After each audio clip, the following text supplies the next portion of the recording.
I don't worry, long as you're by my side. Just hold me, darling. In the last lecture, we focused on finite fields and we proved a bunch of things. And I want to start this lecture by showing you how to use some of those things that we've proven to solve a bunch of algebra qualifying exam problems.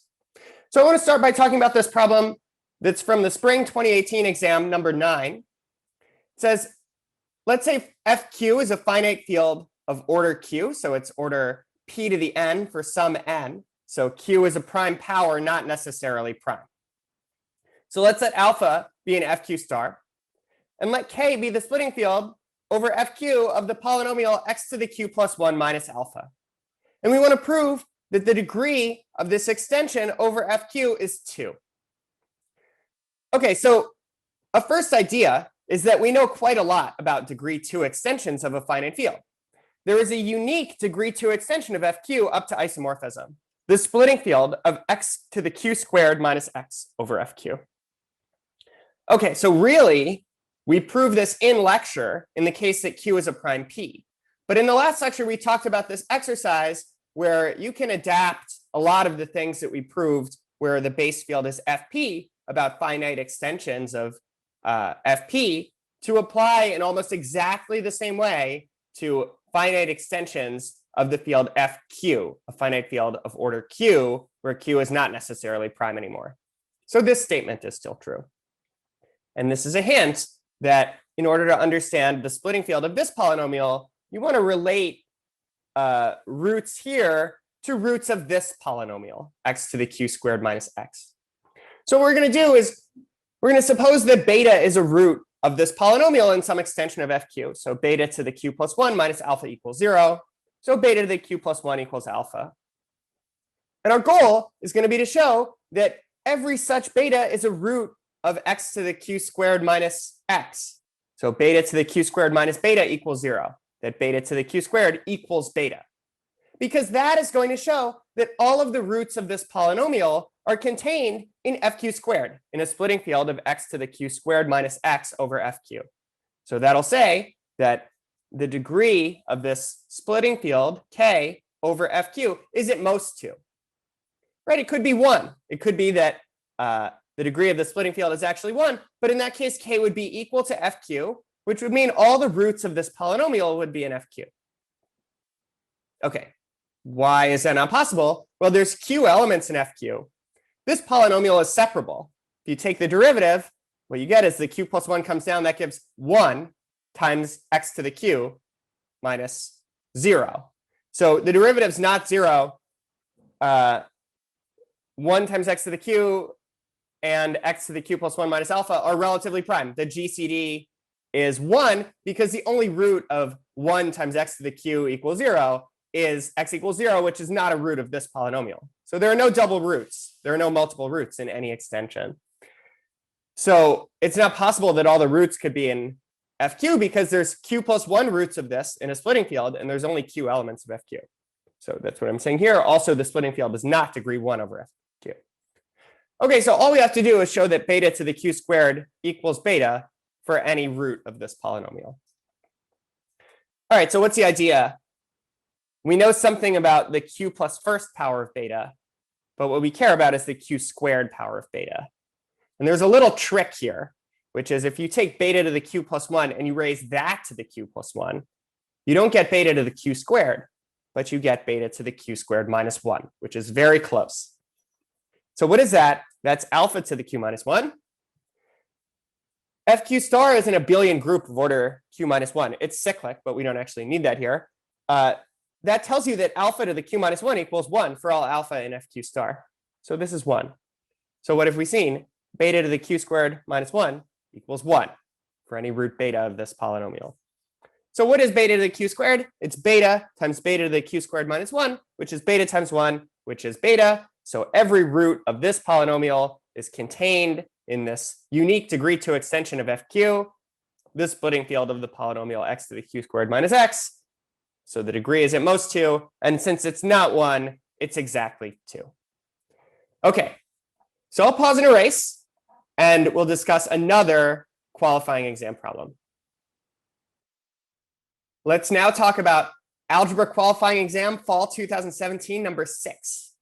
So this has two parts. The first part is let f of x be the polynomial x to the 31st minus 1 in f2 bracket x.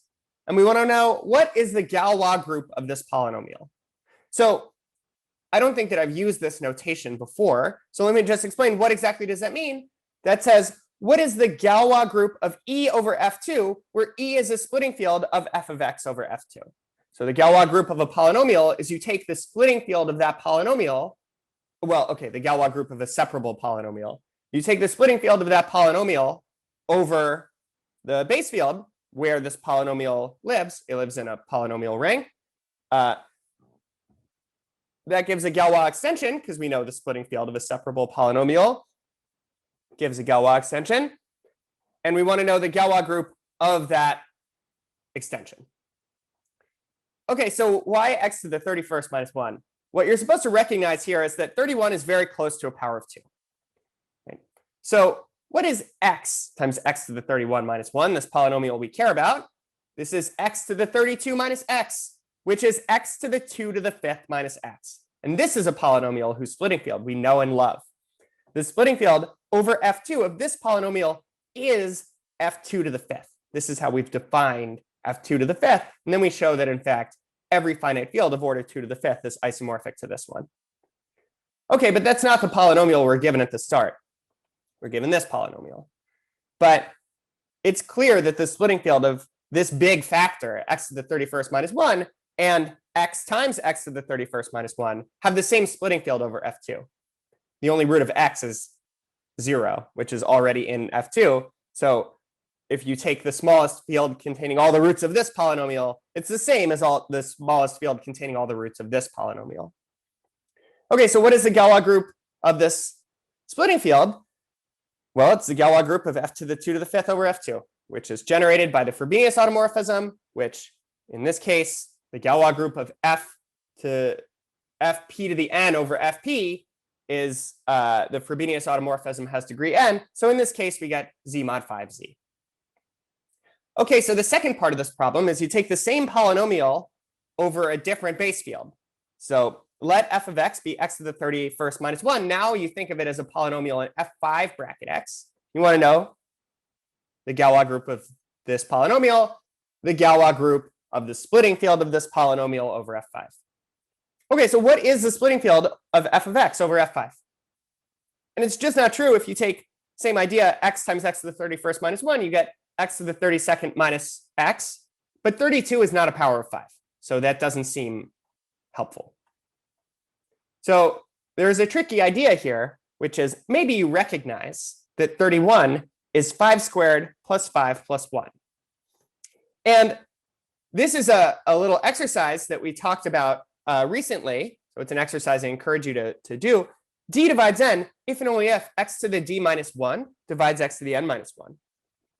So what does that mean? Well, we have this 5 squared plus 5 plus 1. If we multiply by 5 minus 1, we get 5 cubed minus 1. Just in general, if you think about like y minus 1 times y squared plus y plus 1 equals y cubed minus 1. So, okay, so what does that mean? That means that, okay, 5 squared plus 5 plus 1 divides 5 cubed minus 1.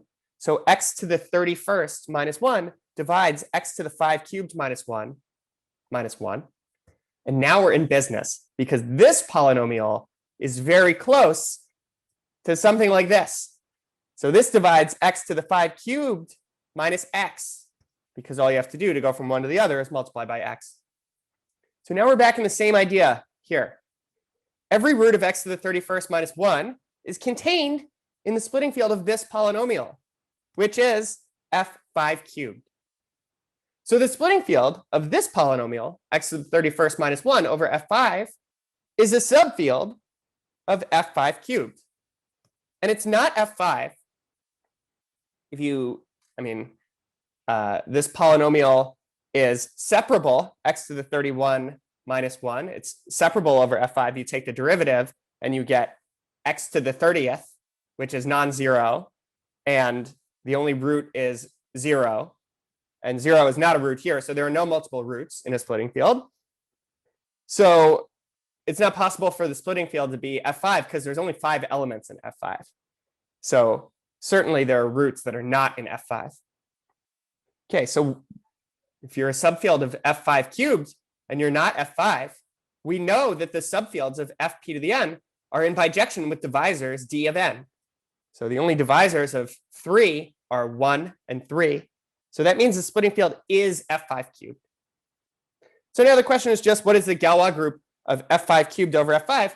Well, it's generated by the Frobenius automorphism sigma 5, which in this case has order 3, and we get z mod 3z. Okay, so this first part was pretty straightforward because you can look at this polynomial and recognize the connection to x to the 2 to the 5th minus x. This second part was definitely trickier because you can look at x to the 31 minus 1 and you have to recognize this is connected in some way to x to the 5 cubed minus x. But that's not so clear now. So I'm going to pause and erase, and we'll talk about another qualifying exam problem, which operates in a similar way. And I'm going to explain how to think about this style of problem in general.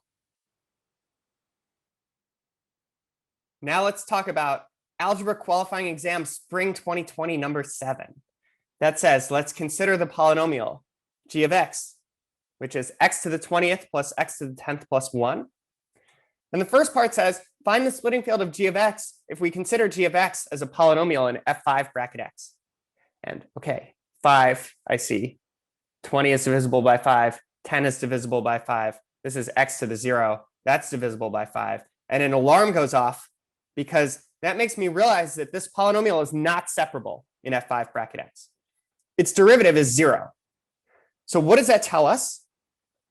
Well, we know that if you have a polynomial in x to the p in Fp bracket x, you can rewrite it as a pth power of something.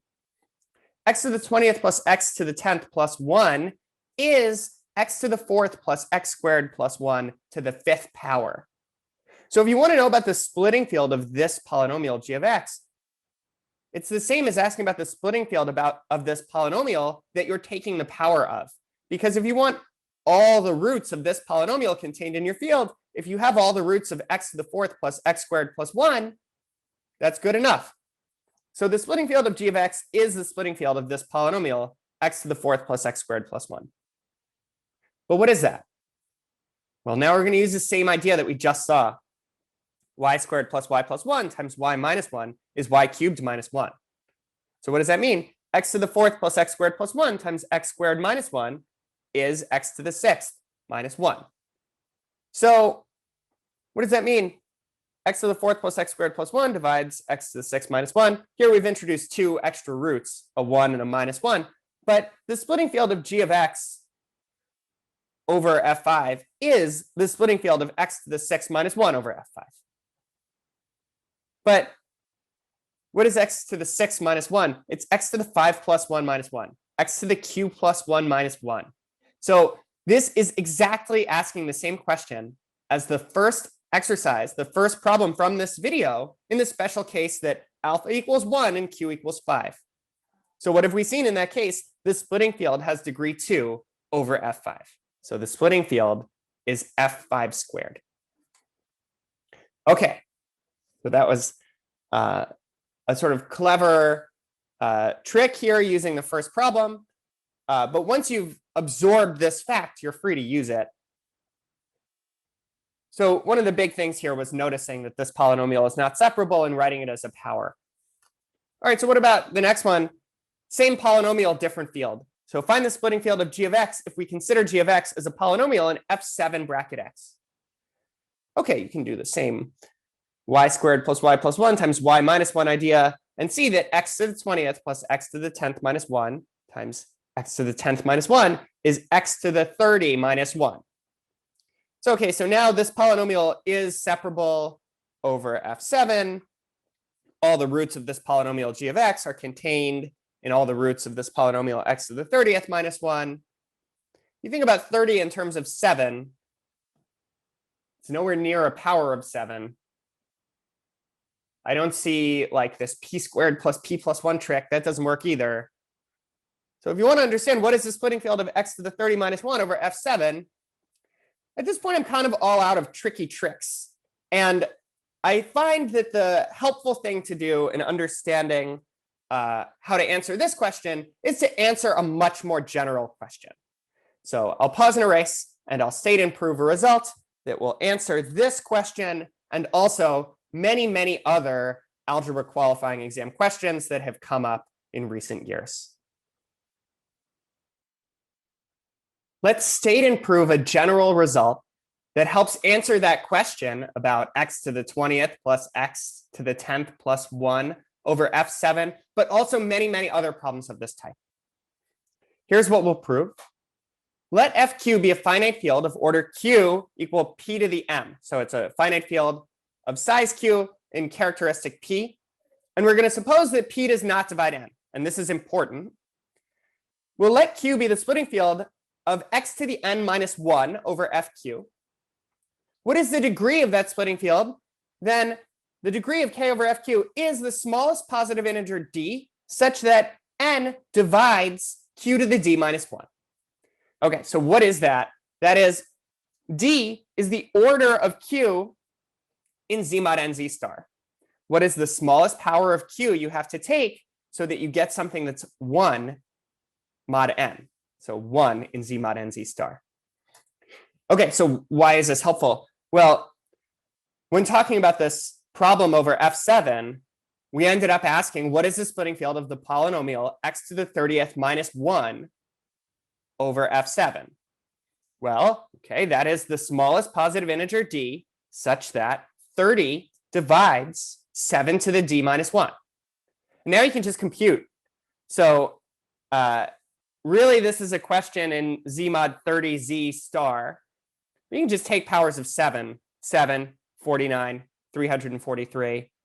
And you take the next one, 2401. And you see that this one is 1 mod 30, and none of the earlier ones are. So the degree of the splitting field of x to the 30th minus 1 over f7 is 4.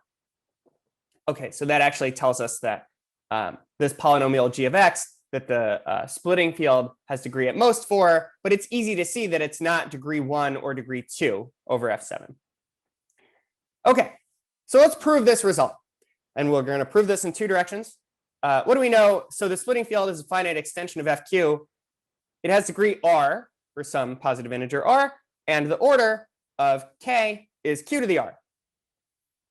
So finite field, the group of non-zero elements, the group of units, the multiplicative group, is a cyclic group, and the order is q to the r minus 1. All right, so the non-zero roots of this polynomial, x to the n minus 1, in the splitting field, because p does not divide n, this polynomial is separable. That's really important here. So when p divides n, you have to do something else.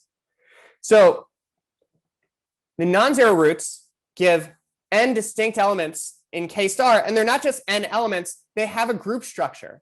The group of roots of this polynomial form a subgroup of k star of order n. So by Lagrange, n has to divide the order of this big group, q to the r minus 1. Okay, so what have we seen? If r is the degree, then n has to divide q to the r minus 1. So now we have to prove this part. So that's saying that the degree of k over fq is some integer r so that n divides q to the r minus 1. And now we just have to show that it's the smallest positive integer such that n divides q to that power minus 1. So what we're going to do is suppose that n divides q to the s minus 1 for some positive integer s. And we're going to show that fq to the s has k as a subfield. Okay. So n divides q to the s minus 1. What do we know? Fq to the s star. This is a cyclic group of order q to the s minus 1. Subgroups of cyclic groups are in bijection with divisors of the order of the cyclic group. Like if you have z mod mz, for every d dividing m, you get a subgroup of that order. So n divides q to the s minus 1. We have a cyclic group of order q to the s minus 1. N divides it. We do have a subgroup of order n.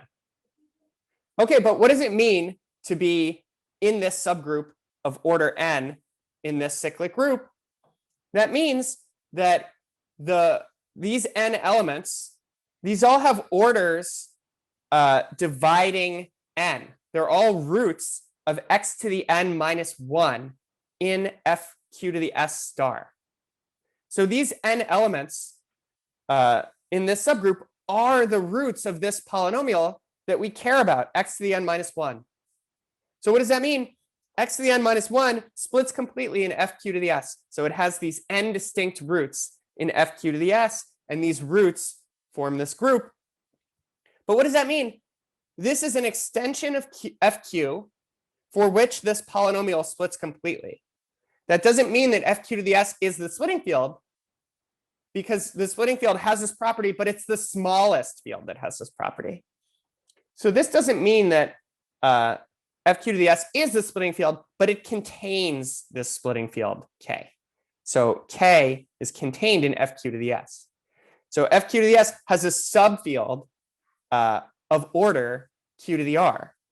But that means r divides s, because we know that the subfields of f q to the s are in bijection with divisors r of s. Sorry, divisors d of s. So in particular, this is a field of order q to the r. That means that r divides s. So what are we seeing? We're seeing that n has to divide q to the r minus 1. But whatever this degree is, it divides s whenever n divides q to the s minus 1. So if you take the minimal positive integer d such that n divides q to the d minus 1, just put that in for s, and we're seeing that this r, this degree, divides d, this minimal positive integer. So r is this minimal d such that n divides q to the d minus 1. Okay, so this result is very useful for these problems about splitting fields of polynomials over finite fields. You should think about whether you can use this result rather than some of the tricky tricks to go back and solve some of the problems from earlier in this video.